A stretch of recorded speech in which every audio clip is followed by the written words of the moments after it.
Remember. Greetings, welcome, Your show will go live in 5 seconds. 4, 3, 2, 1. It is another edition of Revolutionary Voodoo, New Orleans Voodoo Secrets and Recipes, coming to you live from House of the Divine Prince, Thai Potions, and Hoodoo Central in this historic Treme. Love my New Orleans. Come on in, welcome, come on in. Greetings, greetings, come on in. Come on in. All is a blessing. All is a blessing. All is a blessing. Come on in. Welcome. Come on in. Respect the voodoo. Respect the ancestors.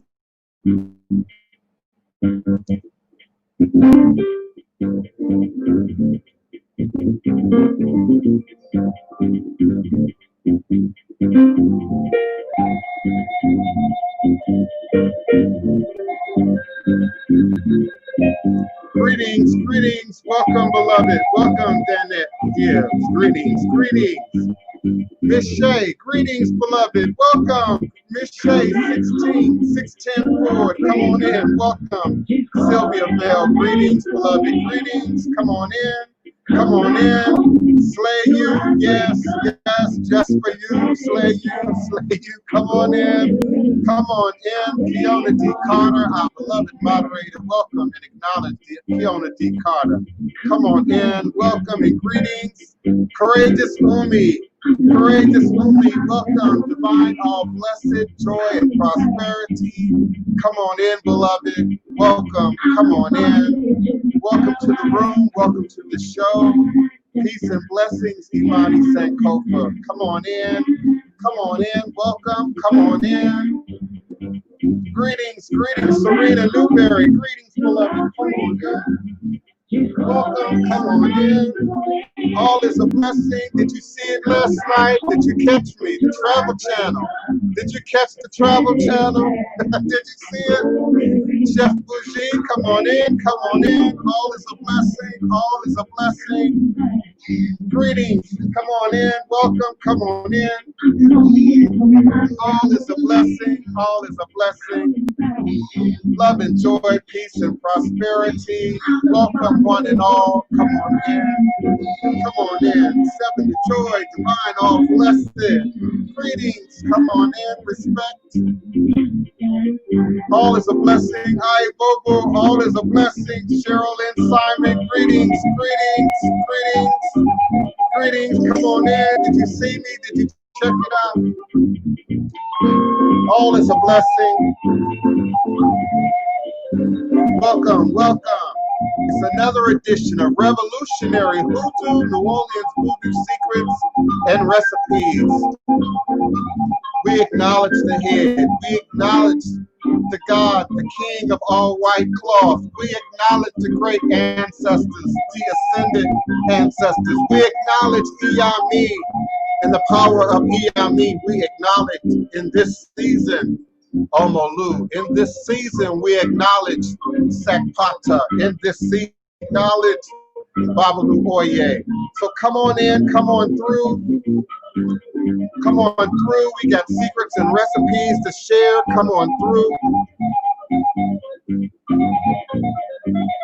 Your ashe, your energy is needed in this space. Come on through. Come on through.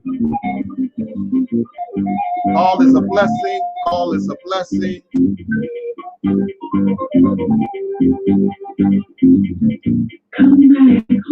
Come back home to Africa. Come back home. You don't need a ticket. You don't need a passport. It's in your blood. It's already in your blood. Just come on back home. Just come on home. Da, da, da, da, da. Greetings, greetings, welcome, greetings, greetings. All is a blessing indeed. I Bobo. Greetings, greetings, welcome, greetings. All is truly and indeed a blessing. Eshleguana kosi were awo onlo uto ni iwo ada afan bo osi Obatalami Itani Ibo Onilio Avant Eshu. Eshu is the respected elder who flogs, confronts, and uncovers fools. That one versed in mysteries uses truth to own you. He causes scatter to feed poverty. Obatala shakes rascals to have sacrifice.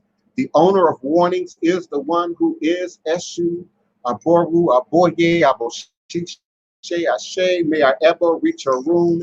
May I ever be accepted. May I ever allow what we desire to come to pass. And so we say, Asheo.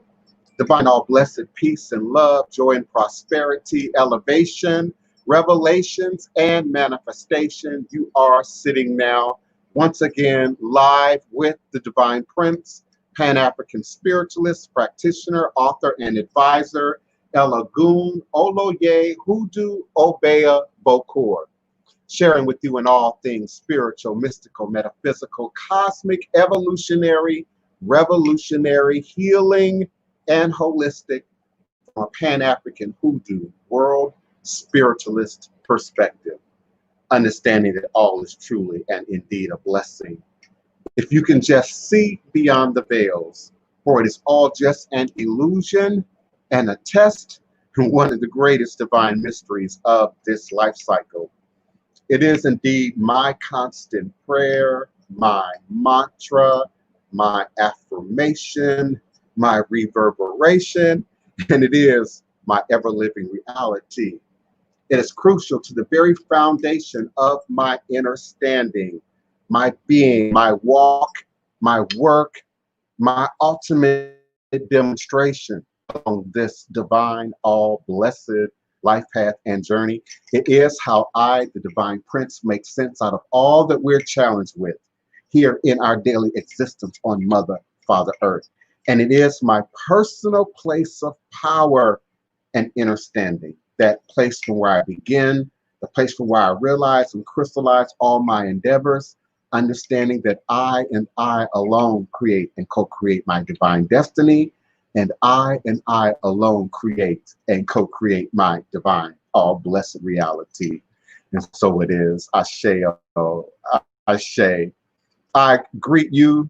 I greet you, Alafia. I greet you, Bawoni.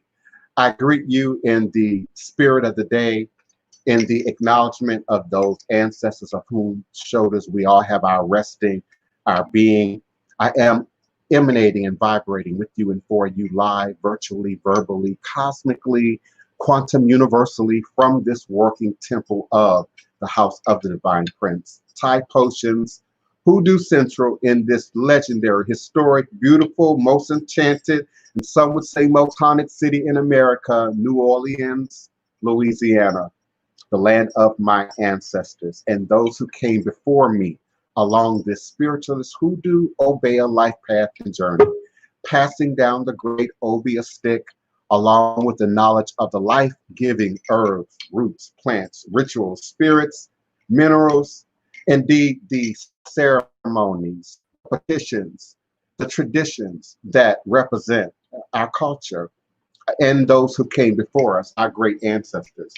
On this day, on this ritual calendar of the day, we indeed acknowledge the great ancestors, the ascended ancestors, the evolved ancestors, those who indeed did great works during their lives, were acknowledged for grace during their lives, but then continued to contract with the Most High, with the Creator, to assist us now in every action, in every activity, and in every human endeavor, in every deed that we might seek to go after in this human experience. Science now supports what voodoo has always known, and that is ancestral memory survives in your DNA. That is that your ancestors remain with you, remain here to seek to assist, to help, to evolve, and indeed to heal. So in all things, we acknowledge our ancestors first, and particularly on this ritual calendar day of the week. We also acknowledge that great power, that great antidote, and particularly in this season, this continued season of Corona, Please don't neglect. Please don't go to sleep. Please don't forget, we're still in a battle. We're still in a war. We've managed some scrimmages, some in some locations at this present time, but in many others, we're seeing an increase. We're seeing an uptick in all the predictions. I'm not hearing a good prediction right now. I'm not hearing a positive prediction right now. All the predictions point to some sort of spike, and they say October. I don't know how they're counting forward to October. Somebody's gonna have to help me out with that. 90 days is a great deal to count forward, particularly with something that we've been sort of checking every 2 weeks, every 14, every 16 days. Now somehow we're checking 90 days ahead or more for what may or may not reemerge, for what may or may not slow down. We have some arenas like Utah that have never had a stay at home, have never had a be still in place, and are seeing rising numbers there. There are 12 other states, localities, municipalities within our great nation of America that are seeing a rise right now in this demon virus. I have to be very careful about my words when we start talking about science and math and medicine and biology. Virus. We have to be very careful. Be very careful. Now, you can believe what you want. You can believe what they say. You can believe what your leaders say, irregardless of their motivations, irregardless of their agendas. You can believe what you will. But as for me and my house, nothing's moving right now. I appreciate you. And I know it's tough. Some of you saw me on Travel Channel on last night. You saw myself. You saw Denise Augustine. You saw Mahogany Alchemy Herbs. You saw Simba. You saw several other people in our community. You saw Merlene. You saw several people stand up and represent for New Orleans on the Travel Channel on last night. And please, if you didn't see it, don't panic. I didn't see it either, so don't panic. But I hear tell that it was good. It's called Voodoo's Dark Magic. Voodoo's Dark Magic. Now, you do have the opportunity to see it again before it re-airs by going to thetravelchannel.com. Oh, wow. And the URL, of course, is going to be so crazily long. So you can either go to thetravelchannel.com and look up Don Wildman, Voodoo's Dark Magic. You can also look up Buried Worlds by Don Wildman. The easier route probably is YouTube. Is to go to YouTube and to do a search in YouTube on Voodoo's Dark Magic.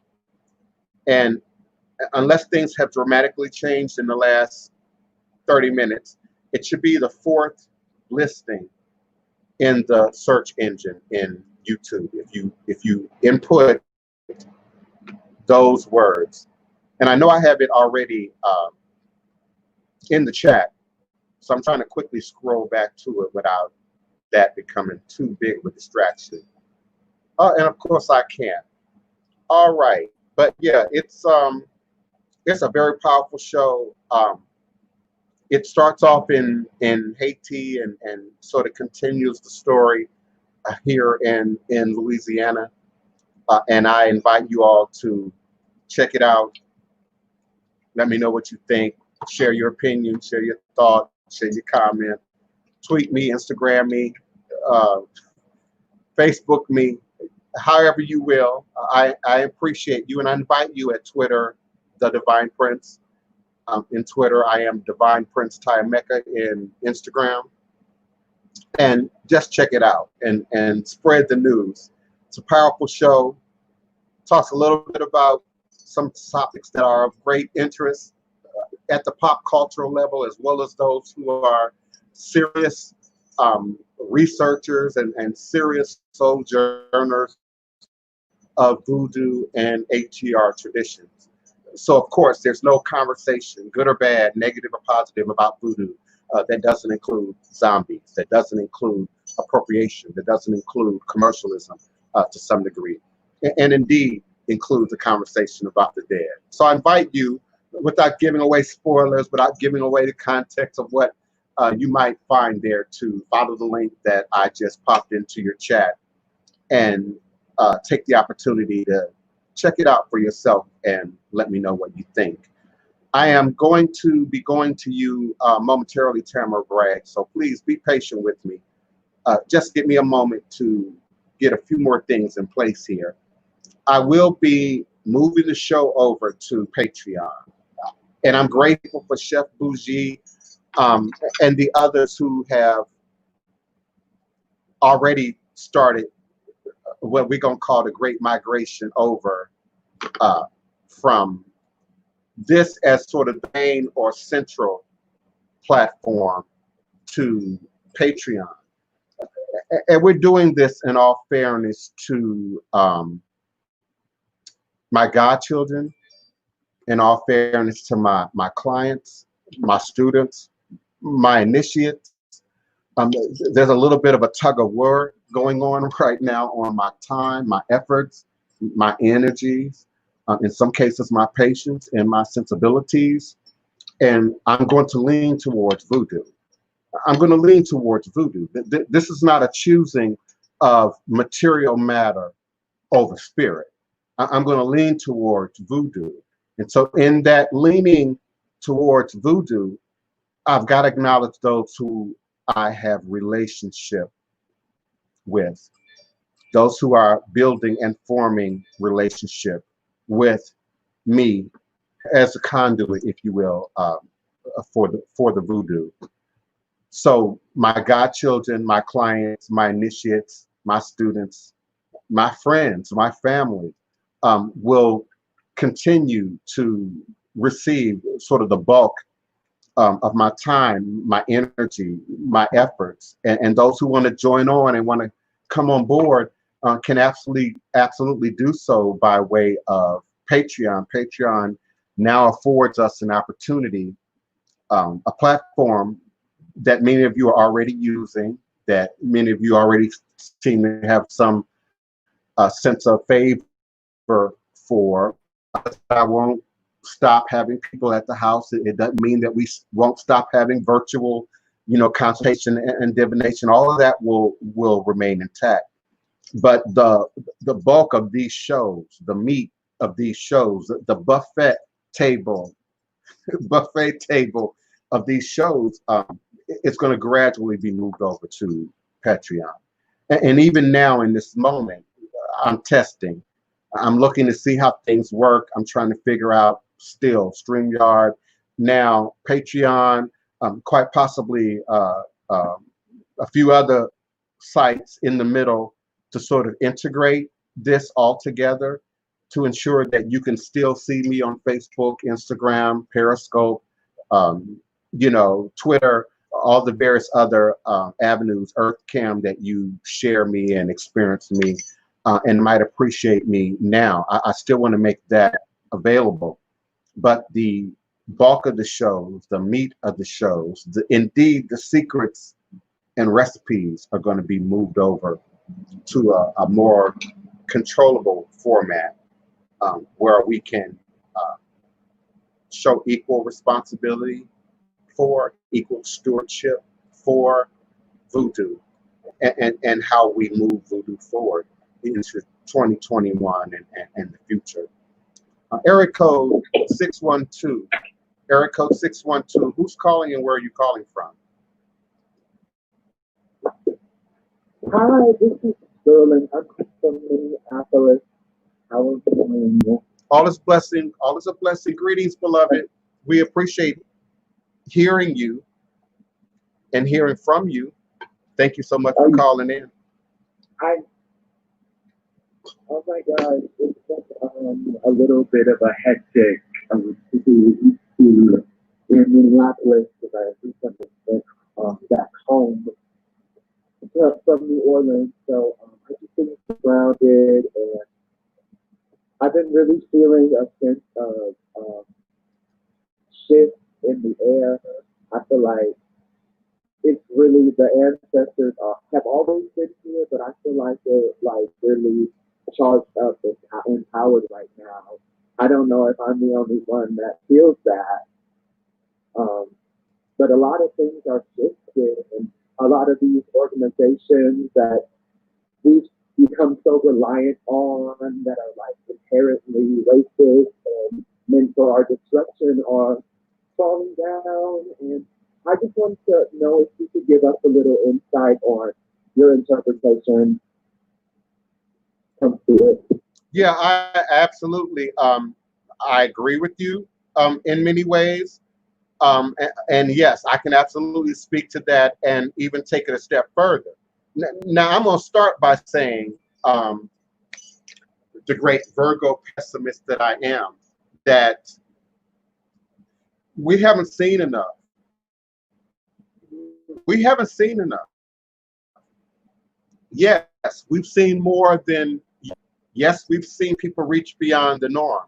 Yes, we've seen people absolutely step out of their comfort zone, and in some cases risk their jobs, their lives, to not only speak up for truth, speak up for what's right, but to actually put themselves in front line, if you will, with the police, with the dogs, with the tear gas, with those who are out creating mayhem, as opposed to helping and supporting the protesters.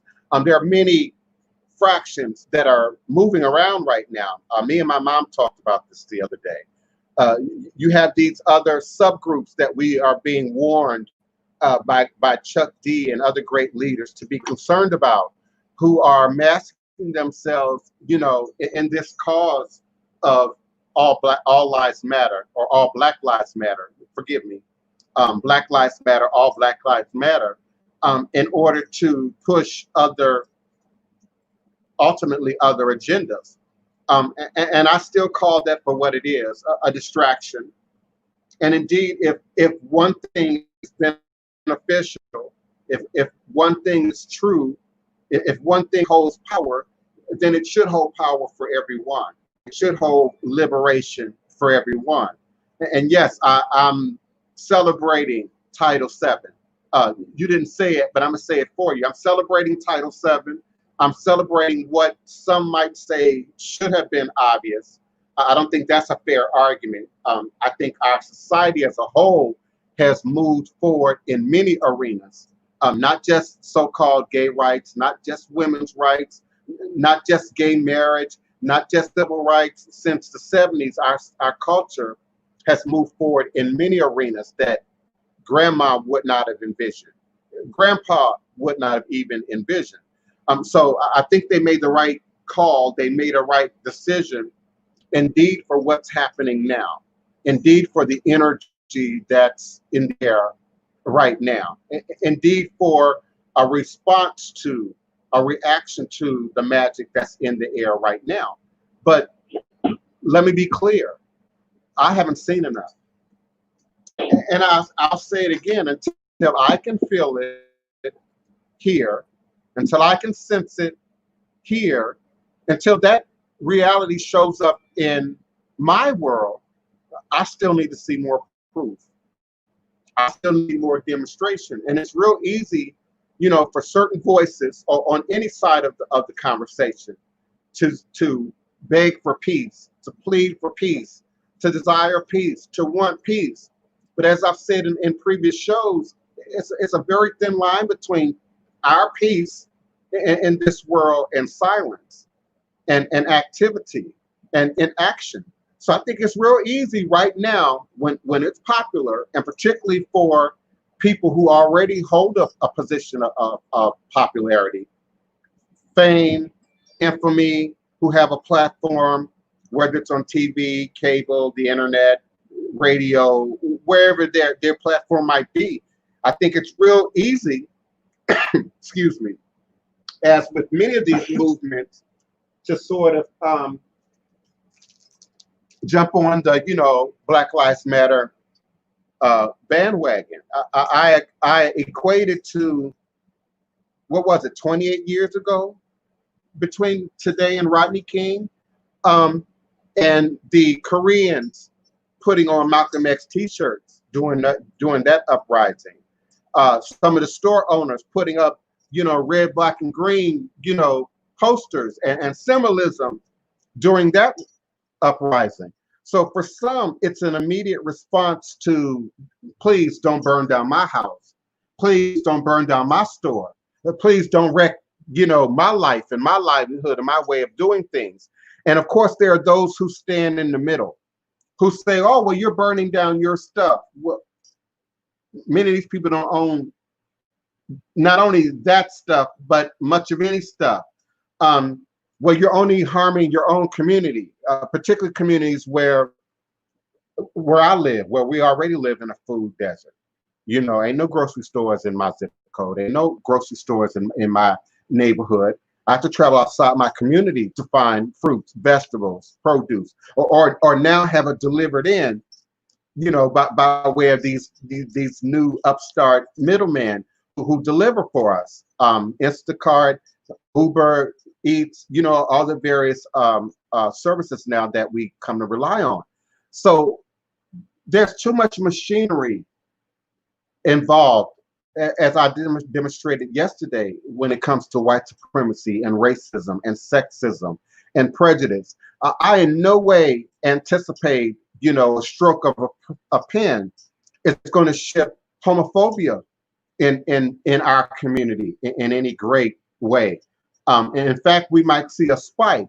There will be those who will misinterpret that as, some reward, some, affront on Black liberation, our liberation. So I have to see some more. Greetings, Tamara. I have to see some more. I have to see some more, Sterling, before I can really, I can speak to what's happening. It's powerful. It's in motion. It's moving. That's what's happening. But I can't put any kind of period, any kind of punctuation on it. I'm trying to unmute you, Tamara. I don't know what's going on. Oh, I had it muted on my end. I'm sorry. Oh, okay. Yeah, so Sterling, I gotta see a little bit more. I think that the vestiges and the wiring, the DNA ancestral programming for racism and white supremacy runs deep. And it's hundreds of years old. So the idea that a law is going to change how my Black neighbor feels, my white neighbor feels, my Hispanic neighbor feels, my Asian neighbor feels, and how that trickles down in real world timing, that still remains to be seen. Greetings, Tamara. Come on in, beloved. What have you today for us? Well, today I just want to say thank y'all for the advice from last week about my kids. I did some energy healing. I did some crystal stuff, crystal healing, some cleansing baths, and I do feel so much better.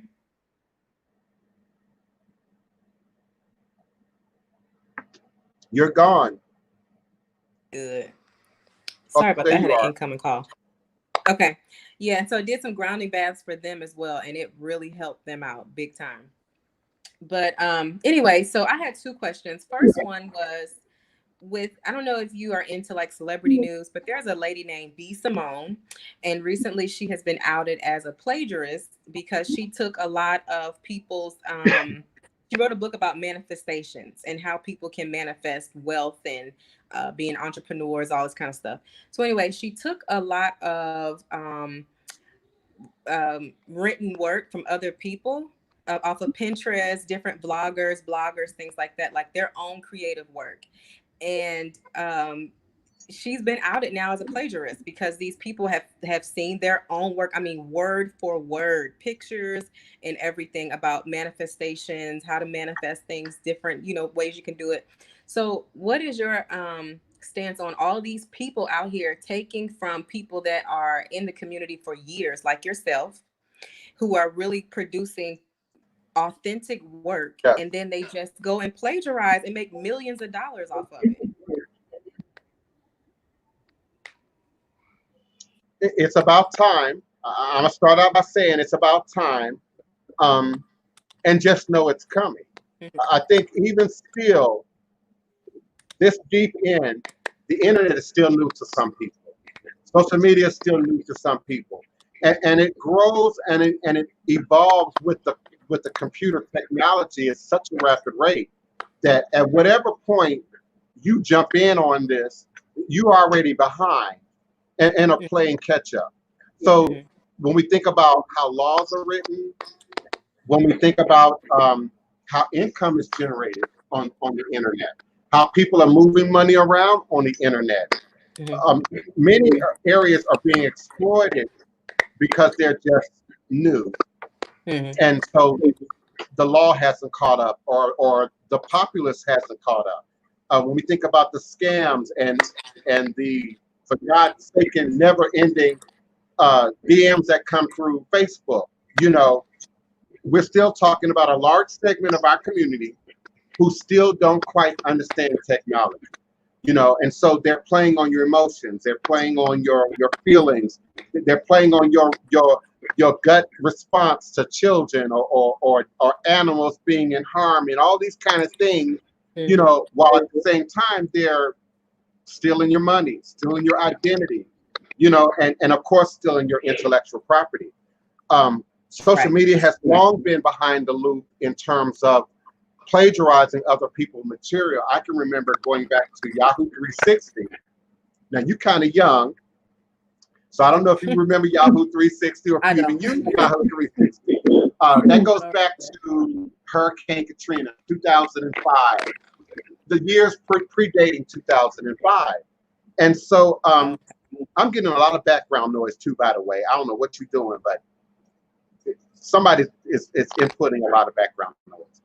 So I can remember back then, it could be a technological thing. So I can remember even then, we had control, full HTML control of our pages. So you could move around where your title was, you know, how your letters were, how your script was formatted. Change the color of your page. You know, we could do all these lovely things. And of course, there were other sites at that time where you could do the same thing. MySpace was one. The Ning, N-I-N-G network was another. And then if you remember, Yahoo 360 shut down. Then Ning wanted to have a subscription service that still allowed us to have that HTML control, but they wanted us to pay for it. And most people weren't willing to pay for it. And then that went defunct. So the next big thing to come along was Facebook.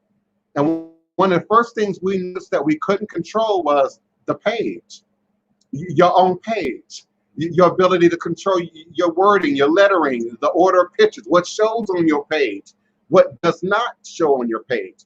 And at that same time, if you remember, GIFs were very popular then. GIF, GIFs. I'm told I'm pronouncing it incorrectly. GIFs, tomato, but that was very popular. And of course, that allows for a certain amount of control over your HTML. You've got moving parts in your text or in your photo or in your picture. And they stopped that and made that almost impossible for a few years for you to post a GIF on Facebook. So I've slowly watched it coming, sort of this wave of technology that's catching up to what was previously wide open, what was previously copy and paste. Share.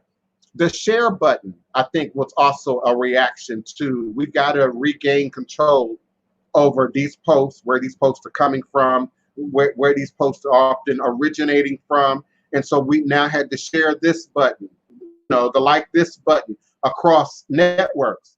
I remember when you could first start signing in your email into other sites by way of your social media. All of that invoked this very idea of plagiarism. The one team seeking new ways to gather your information and create a cuter post, a more attractive post, or the personality that have audience then stealing up people who may not have the audience, and stealing their information, their work, their sonnets and their poems and their lyrics, and then posting it up. So I've seen sort of this tidal wave coming of one, them sort of bounding our hands in terms of what we can control, what we can post, what we can freely share that we still own, that we still control, that we still have some connection to. And this gets too technical for some people, because some people, Tamara, are just looking for their entertainment. They just looking for their Beyonce or their Pink news or whomever for the day, and don't quite understand how their words, their posts, their likes are being manipulated, not just for commercial purposes, but your topic, plagiarism. So the authors now of much of this original content, who once freely shared in social media, now have to copyright, trademark, LLC, legal up everything, and then it makes everything appear to be for sale. Buy my book, download my, my MP4, and even in that regard, the material is then still leaked, still shared. One person buys it and then shares it, and it's duplicated over and over again. Some of my instruction materials have made their way back to me. Some of my photographs have made their way back to me. Some of my work has showed up in other people's work as a demonstration of what's true, what's authentic, what's real, but doesn't reference me at all. Then don't mention my name at all. And it has to do with greed, selfishness, ego. But at a legalistic level, it's a much bigger thing, because the belief is still held that we, meaning the African born in America, don't have no God, don't have no language, don't have no country, don't have no tradition, and that somehow everything that we are is a product of somebody else. It's a product of somewhere else. So voodoo ain't ours, it belongs to Haiti. Voodoo ain't ours, it belongs to Benin. So this plagiarism is going to be a much bigger issue coming forward. People now are staying home, who are not going back and forth to work. Many of these platforms, Facebook, YouTube, say they staff can all stay at home now and work from home. So I'm predicting there'll be an even greater attempt to put more pressure on limiting Black voices, women's voices, trans voices, gay voices, people of color's voices, people who found some evening of the playing field on the internet. We're going to begin to see now there being real provisions to shut that down, to lock that down. And if you can make something, it's got to pass through 3-4 pockets before it gets to you.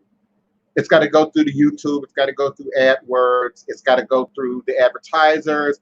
It's got to go through the subscription that you pay for the site. It's got to go pass through all these other hands before it gets back to you. So it's going to be a real big deal.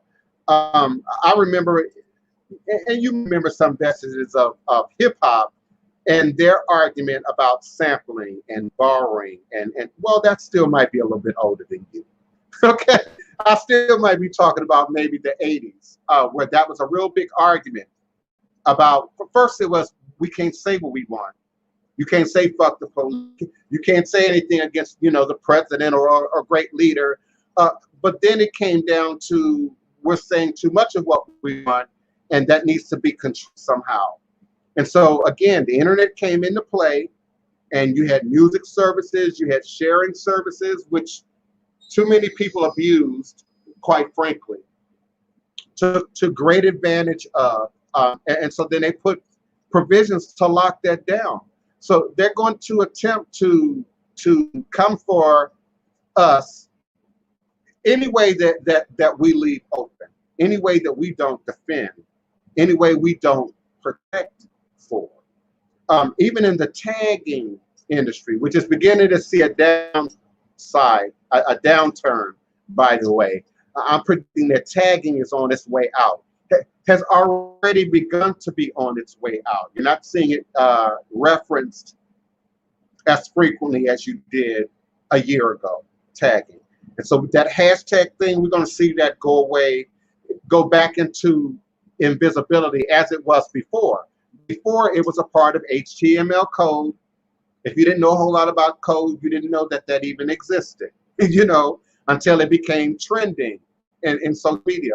And now it's hashtag everything. So much so that everything is oversaturated now. And it's a problem for movements like Black Lives Matter because the information now is being diluted. The knowledge now is being diluted.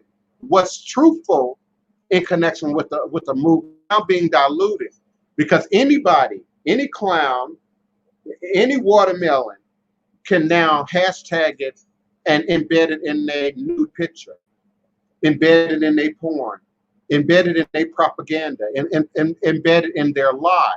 So we're going to see them shut that down too. The tagging thing is just going to disappear. It's just going to go away, and people are going to be forced to go back to picking and choosing their words carefully. And I learned that, I would love to say first from my mama, but Maya Angelou. You know Maya Angelou's story, her being raped and abused as a child, and then her family going after the abuser, and then the abuser ending up dead, and she somehow taking on that guilt that it caused her not to speak for several years of her life. The great Maya Angelou wouldn't talk for several years of her life. And so she learned in that the power of her words. This is her story. This is her expression of her story. She learned the power of her words. And so I, too, by way of hoodoo, root work, conjure, have learned the power of words. Indeed, there is great power behind your doubtful words, your negative words, your healthy words, your self-empowering words, and indeed your intellectual property, Tamara Bragg. There was a day when nobody had heard respect of voodoo. There was a day when nobody had even thought of all as a blessing, and now it's everywhere. You know, literally now it's everywhere. I got my paperwork.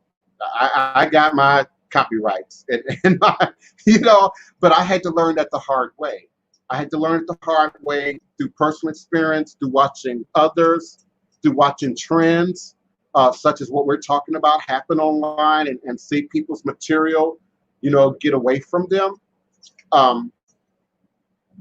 It's unfortunate because it does cause people to not share where they otherwise would.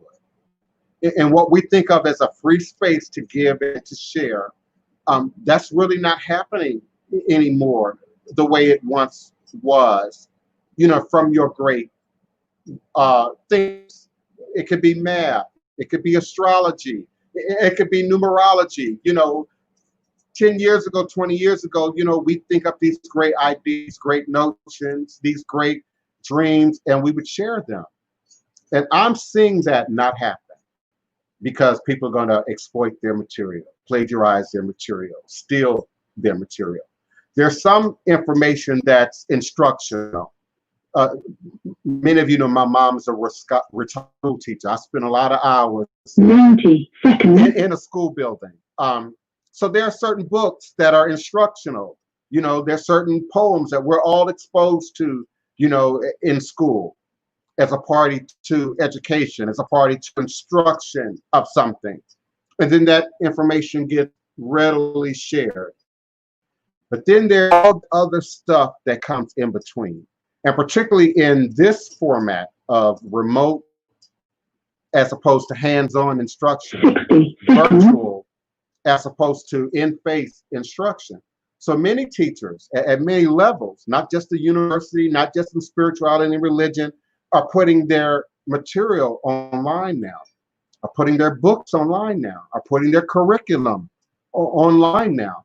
And just so the idea that they have to protect even how I teach ABCs, you know, from being exploited by someone who really just wants to be seen for a moment, or spike for a moment, or get some numbers for a moment in social media, it's going to be a hard thing moving forward.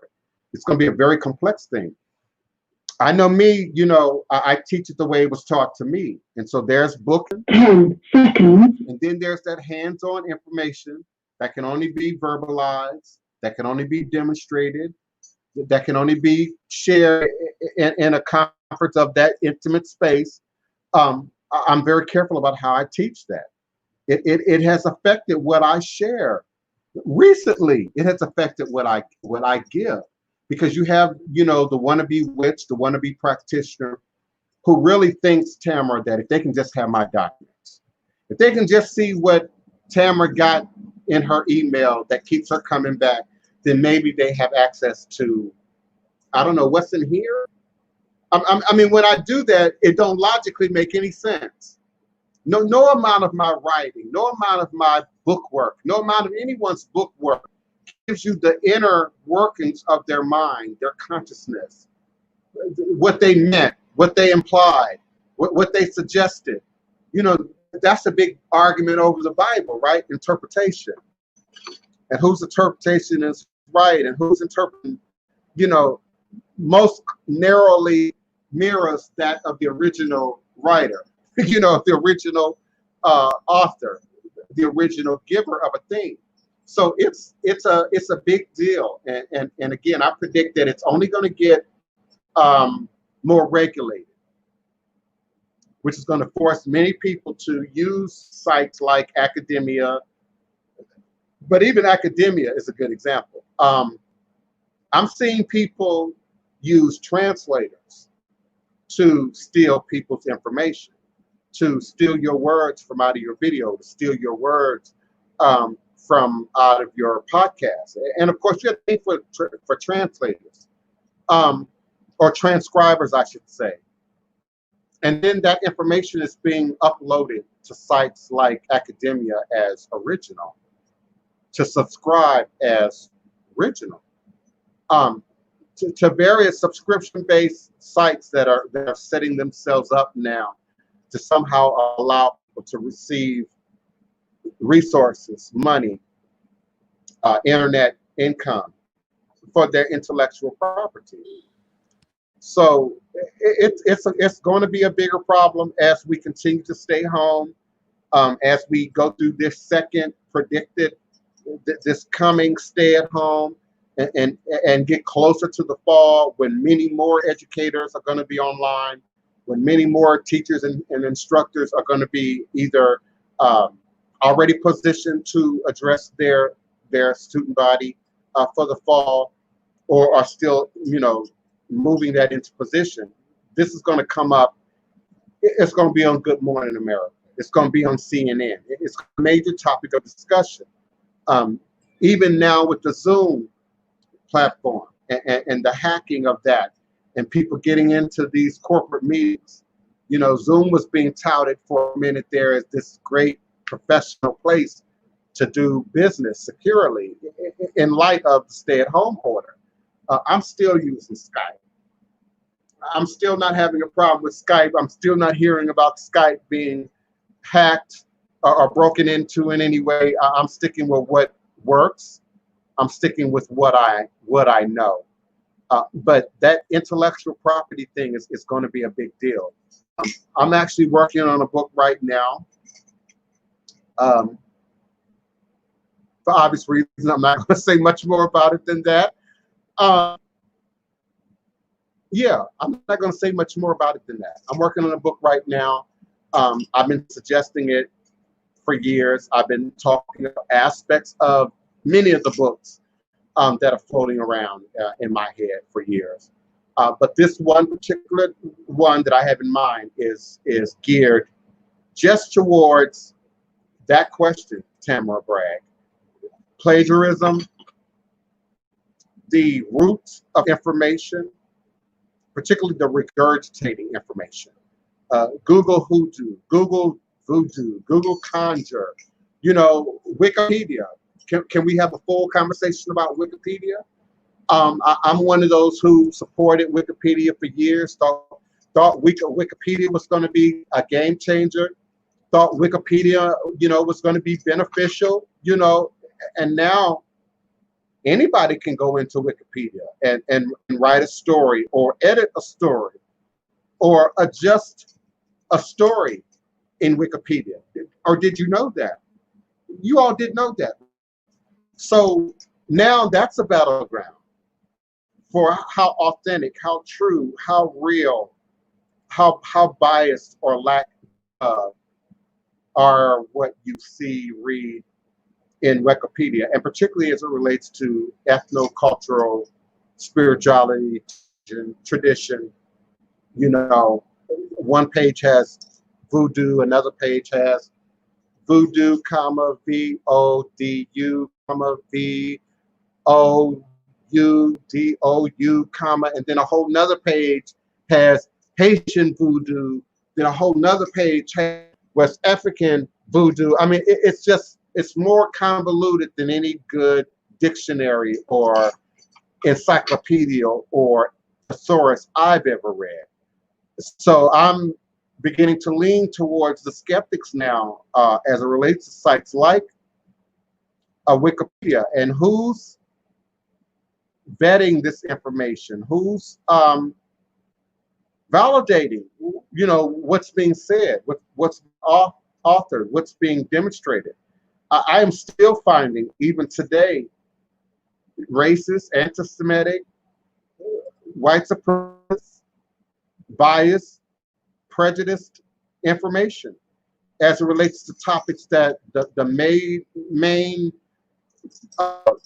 searching body is not looking at. If the main searching body is looking at news, sports, celebrity updates, etc., then those of us who are actually searching for spirituality, religion, math, science are in the minority. And so often those articles aren't as quickly disputed, aren't as quickly challenged. They're often not seen. They're often not given the same amount of coverage. We all know the lie gets much more coverage than the truth. The lie will travel much faster than the truth.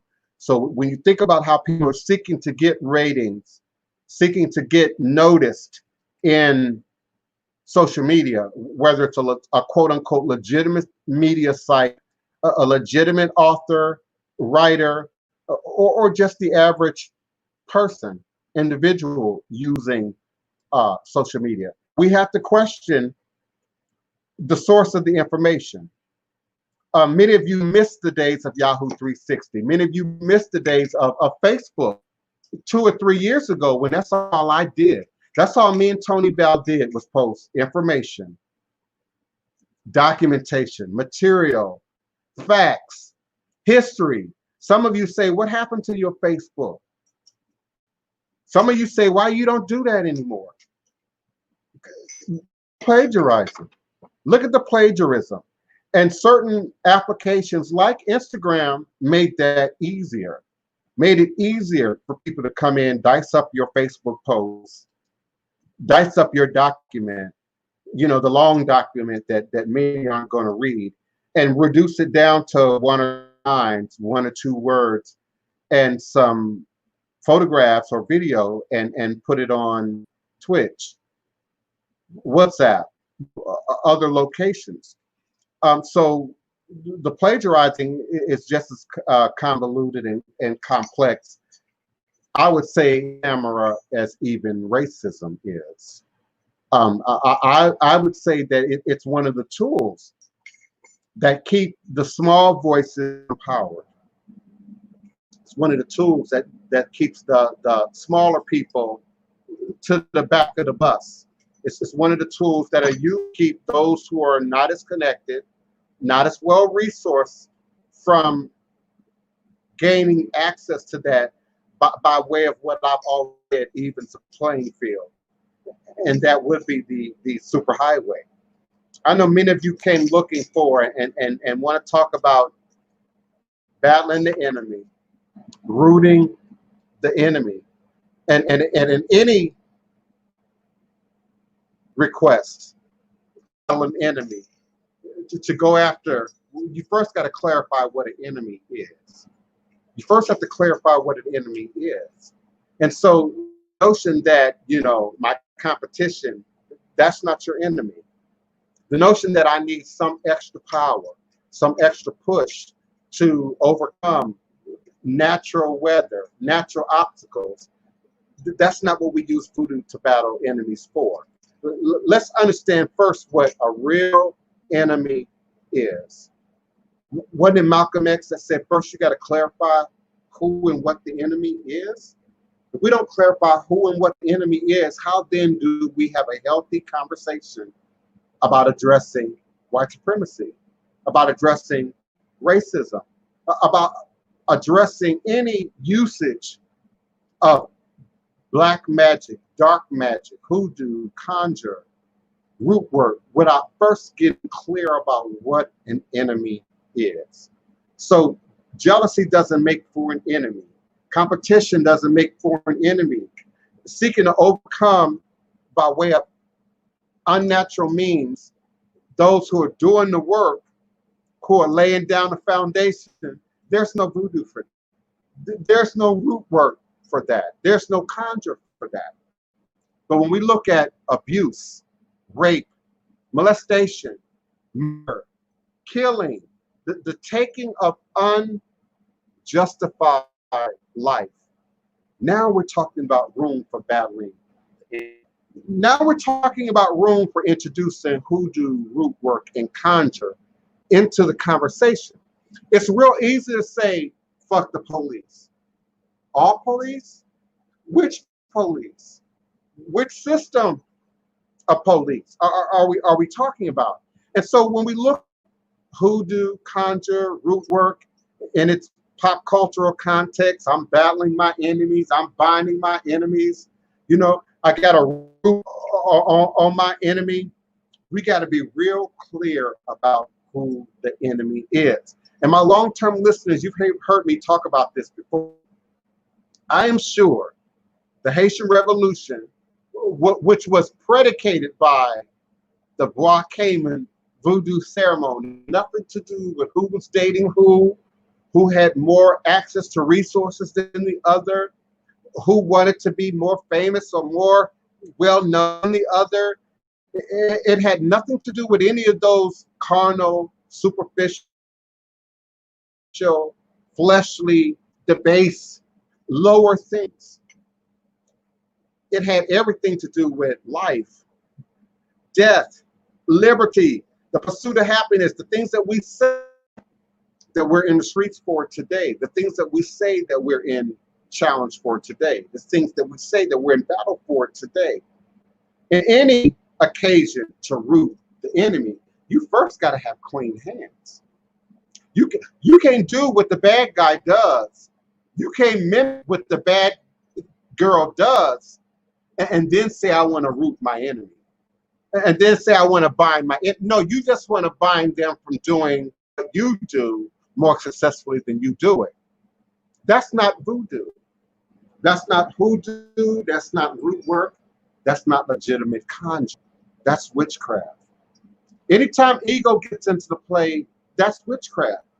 And so again, I ask you, hoodoo practitioners, conjurers, black witches, where is your power today? What are you doing to uproot racism? What are you doing to uproot supremacy? Remember I said there would be three more? Death coming threes. Y'all heard that. Death coming threes. After George was murdered. 3 more. And so what are you doing now, hoodoo practitioner? What are you doing now, conjure man? What are you doing now, root doctor?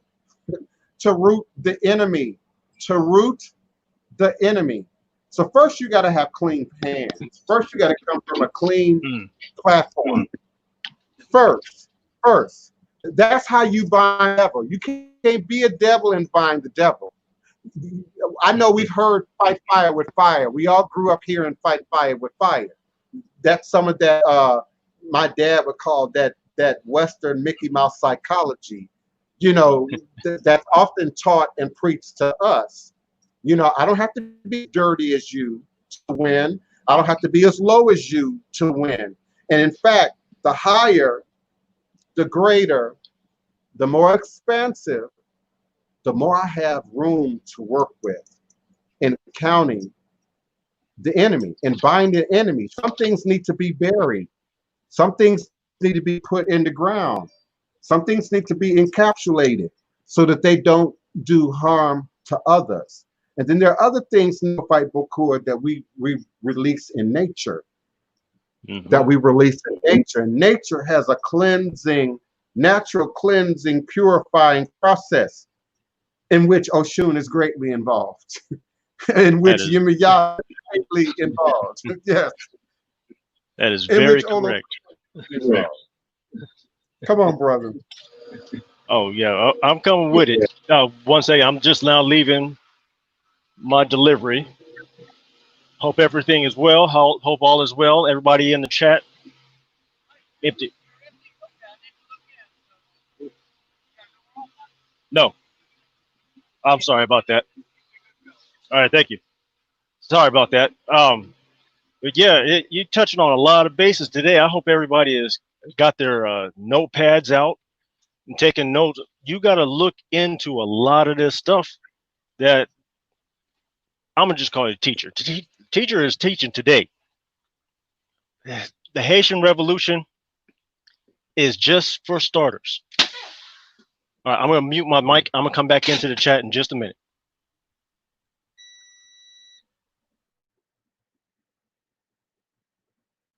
What is that? It? Are you kidding me? You popped on a screen just to say that and disappear. Okay, all right. Yeah, the Haitian Revolution is just the beginning. Greetings. No, he has to unload. He has to unload, and once he does that, he has to get out. But greetings. This show is amazing. This is Kiana Humble. We had briefly touched on it, and then we moved on. With Patreon, join. There are levels to the memberships. You get you have levels where you can get the secrets and recipes for edibles, herbs, crystals, gemstones, gree bags. I mean, come in. You have the link in the chat. Also, there were many of us that committed to paying the $100 so that we could get the chair for the museum. There were love offerings. However, we have not received the $100. If you could please put that on your speedy to-do list. The sense of urgency is upon us. We need to go ahead and get that done. This is by me. This is by no means our God saying it. This is me. We need it, and I'm asking that we all, as in the tribe, chip in. Moving forward, as it pertains to B. Simone Smith, there's a flip side to more that we all should consider when we're constantly doing manifestation, when we're asking for the ancestors to bless us. There's a flip side to more. And with more, it comes more responsibility, more hate, more criticism, more of everything. And so she stated that she wanted to date fellow entrepreneurs herself. That she didn't want a man that worked in 9 to 5. She wanted a man that understood why she was up at 4 a.m. working, understood her grind, understood her hustle, her motive, you know. And a lot of men talk about her look. People started to delve in, you know, because she said it took her 30 years to make her first million and 30 days to make her second. So they wanted to understand, you know, behind her brand. They started looking in. And now the people that are saying that she's selling their materials, they're suing her. So the $2 million and plus that she's made, she's now having to use those monies for legal. So the responsibility that we have when we ask for more, you know, it's a big responsibility. And so, and you know that firsthand. You know that firsthand. People still try to steal your identity and show you your face is popping up all over the place all the time. You know that firsthand what people do. Yeah, I didn't know that aspect of her story. I think that's unfortunate. It would be so easy for me to say, in to what you just said, um, when asking for more, when requesting more is required. And it does require us to do our homework. Unfortunately, we say, well, my only arena of interest is music, or my only arena of interest is acting, or my only arena of interest is healing, for instance. I don't want to understand business. I don't want to understand math. But you have to. You have to. You can't just be a creator and then not understand the business of creating. And it goes hand in hand. So I'm glad to know that maybe she has an opportunity now to pay it forward on the front end to get those legal props in position, so that she doesn't have to have this battle again, so that she doesn't have to learn or relearn this. I have no control over my chat, so that she doesn't have to learn or relearn this again at a more fruitful point in her career. Many of the people who are plagiarizing, who are stealing, these spells, these recipes, they're regurgitating Louisa Tesh stuff. They're regurgitating, other books, stuff.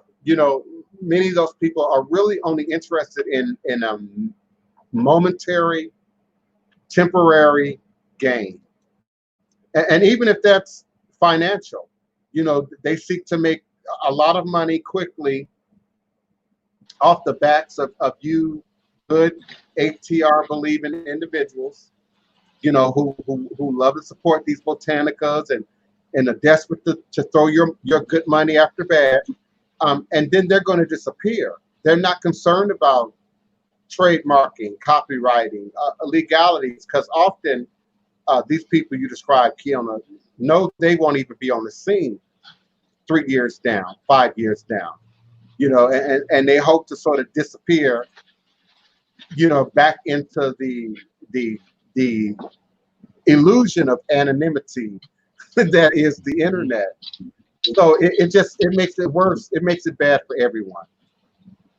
Are you back into obscurity? It most definitely does make it bad for everyone. Yes, I'm back. I'm back.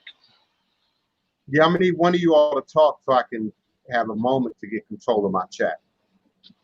Oh, I'll take the helm. I'm at the Otherwise, wheel anyway. 8 minutes of. Got that. I can't see the chat, Okay, obviously, because I'm driving. But when you got such a vast sea of people trying to be creative, an entire armada of people trying to all be individuals all at the same time, you're going to get some copyright infringement. You're going to get some people stealing this and stealing that, especially when it comes to your spirituality. I mean, that's been going on for countless amounts of years. You look at the documentaries that are being released out today, especially I don't know, just jump on Netflix, jump on any of these things, and you start looking at the different documentaries that are coming out, and you get all of these people with all, like I've said before, you get these different letters in front of their names, doctorates and whatnot, but what it is that is really going on behind the culture, behind the religion, behind the spirituality, behind the science that is Black creativity. They've essentially given us a distraction, a way of being able to be pacified, if you will, when it comes to our own history, and let everyone else with degrees decide for you what it is that is that our own ancestors have already mastered. They're fascinated by everything that is Black, period. And we are distracted by everything that is not. That right there, personally, I believe needs to change. Now, it needs to be transformed, I should better say, because we've been in it for way too long. We've been in slavery for how long, and received how much counseling outside of the trauma that is chattel slavery.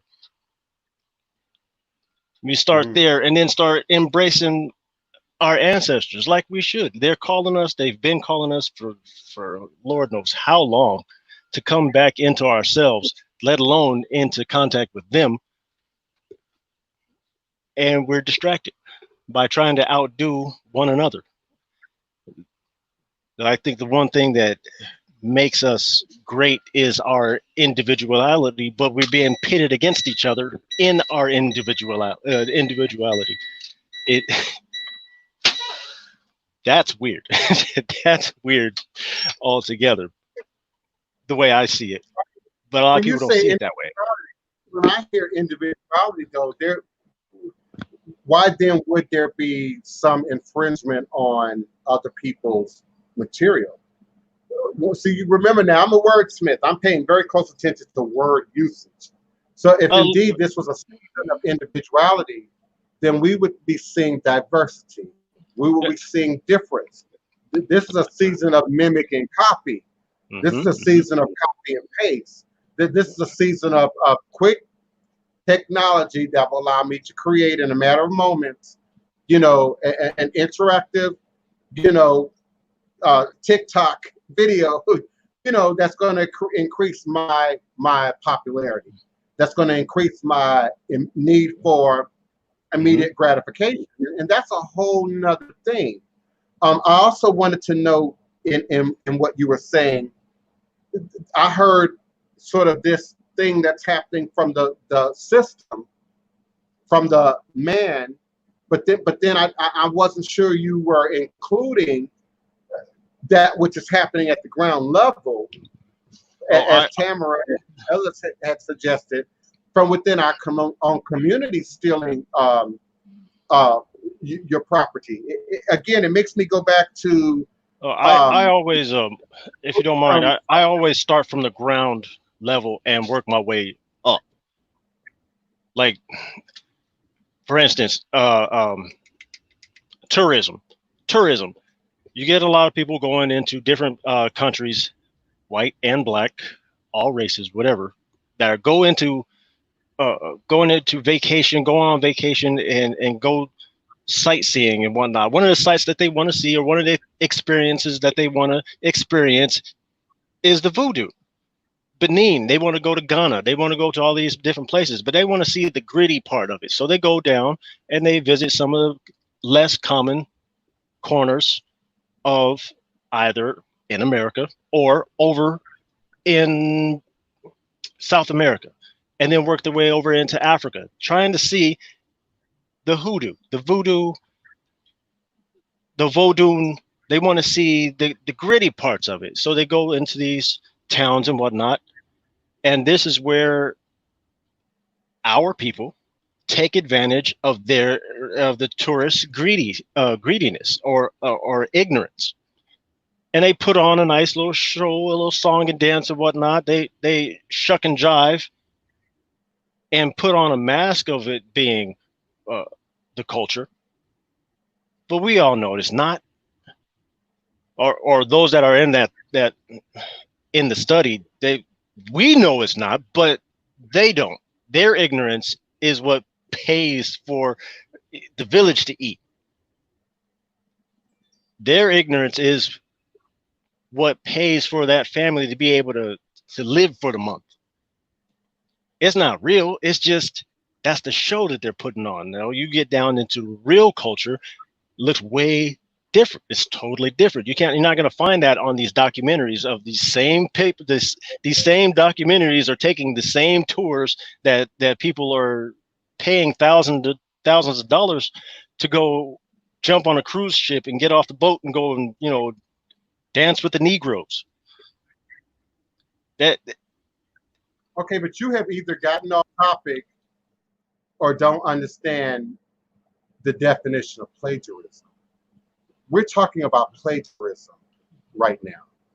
And when we introduce the internet, new devices, new technology into the mix, now I'm coming face to face with you and her and him and every other fake wannabe appropriator within our own communities.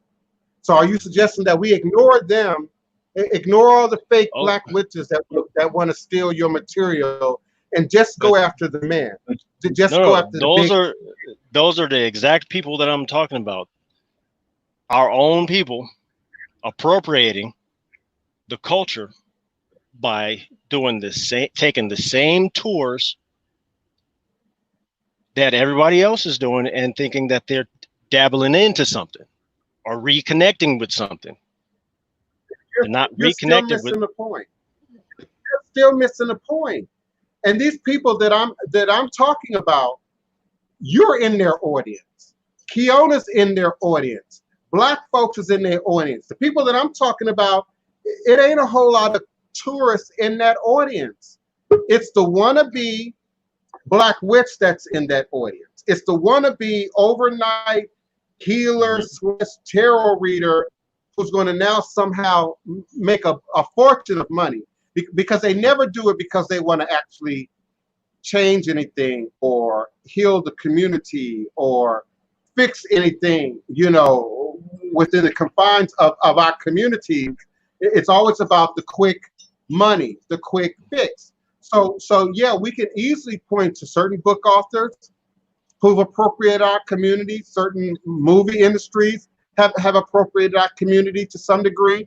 And indeed, yes, thank you for inviting tourism into the conversation. Tourism does indeed utilize, borrow from voodoo when it's to your benefit. And the resources often don't trickle down. But we're talking about plagiarism. Right now, the discussion right now was about plagiarism. And so my biggest threat, my biggest problem is it's not the big book publishers, you know, who are, for more than I'm aware of, not publishing any books, you know, right now about hoodoo, root work, and conjure. My biggest problem are those black, white, red, brown, and green who are appropriating conjure, appropriating black arts, appropriating ATR primarily in the interest of money and popularity. And that's a demon we have to root out in our community. But before we point the finger out at them, and I'm a little worked up because I thought I had made that clear. Made that clear. Well, we're all a party to the appropriation of our tradition every time we allow these puppeteers to continue. And we applaud them with our like. We applaud them with their subscription. Won't subscribe to me, who you say is the truth, but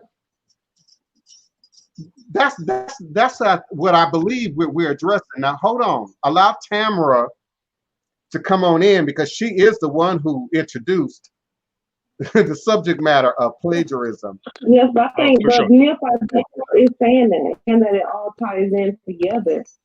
You lost me there. I'm not seeing the tie-in. I'm not seeing the tie-in.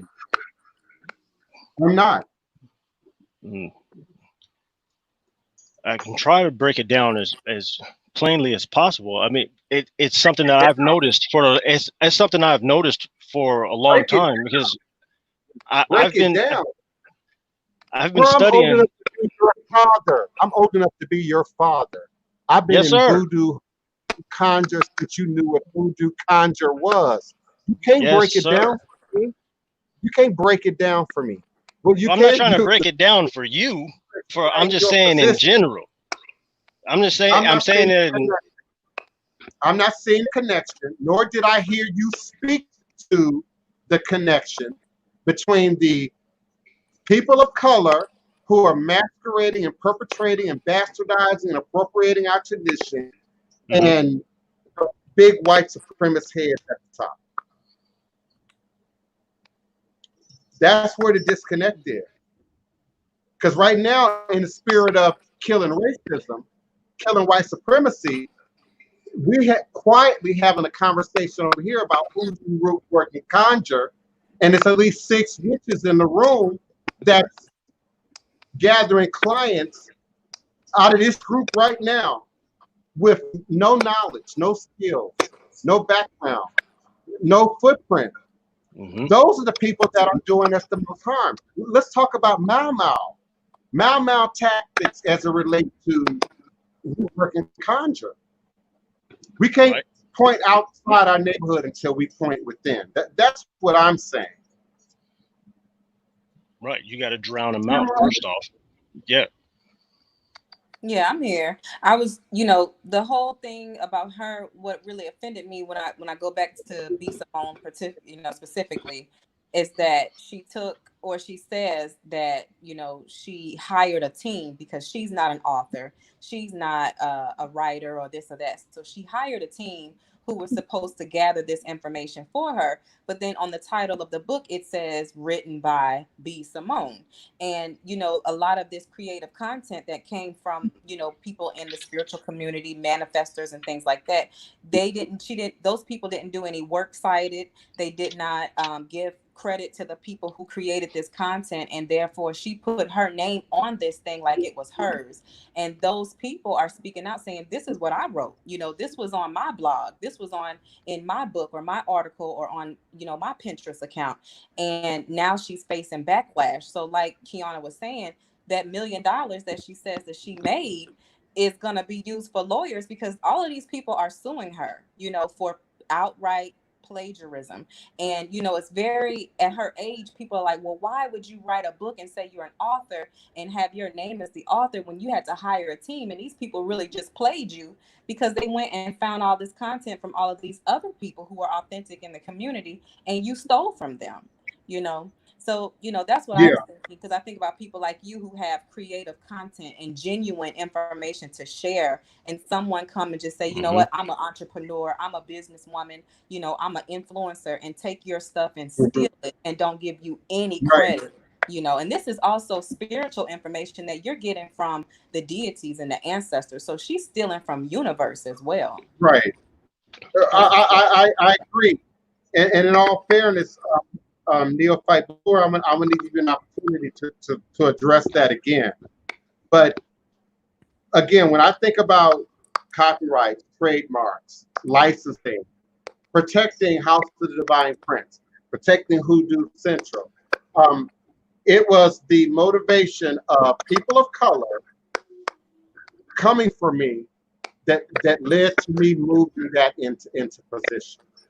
It was actually people from outside our community, and often from outside our country, by the way, who were watching this melee of black witches and hoodoo and voodoo and root work and conjure go on, that suggested that my back end was open, because people were throwing rocks at the front of my house and not at the back of my house. And so when I think about it in those terms, it's not the big publishing houses that are doing me harm right now. They're not supporting me. They're not supporting my community. They're not supporting other book writers from within my community. But these book writers have an opportunity to self-publish. These book writers have an opportunity to go with other sources and resources. So when someone sets up a scenario that you just described, they're literally being picked off from within our community, Neophyte Bokor. That's what I'm speaking to. That's what I'm speaking to. Right. Personally, I was just trying to paint a picture of the motivation behind it. Now, I've said this before. This generation is essentially guilty of just trying to get the quick fix. We've said it countless times that they're microwaving the spirituality. We all know that it takes more than just a quick, heating up to get somewhere in this. You have to do your footwork. You have to do your homework. You have to put your heart into this culture. Your back door being open, it's a generation of people out here just trying to get a quick dollar, not realizing that karma is a little more expensive than that. Mm-hmm. And you're gonna have to pay for it. But that doesn't mean that if you leave the back door open, that means that that back door was open. It needs to be closed now, and now we need to structure the square. You got to structure the square and close off even from those that are onlookers that will come with ill intent, and that includes ourselves, because they don't know. No one's there to teach them. They don't realize that they need to be taught. They're not willing to accept being taught. That's unfortunate, but that's exactly what's going on.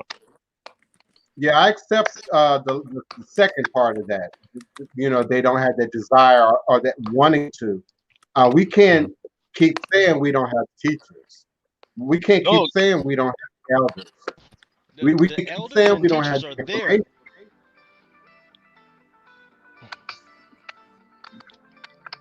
Sorry about that. I had an incoming call. Listen, moving. I'm going to be limiting these 2 and 3 hour shows. That's just not going to be happening anymore. I am still in the process of getting the Patreon activated and get it to do what I needed to do. I didn't think I was going to be able to get in this one. I sort of had, yeah, I had Patreon set up, or at least I thought I had Patreon set up to sort of take over, and it didn't happen. I need to go back and look at some things and readdress the system. And I'm already in there, so as soon as it's up, I'm ready to go. I'm already a member. So this is where the teaching is. You and Chef Blue. This is where the teaching is. Well, I appreciate that, and I look forward. Sorry about that. I'm gonna go ahead and I turn appreciate this off. that, and I look forward to connecting to you and with you again here for another edition of Revolutionary Hoodoo, New Orleans Voodoo Secrets and Recipes.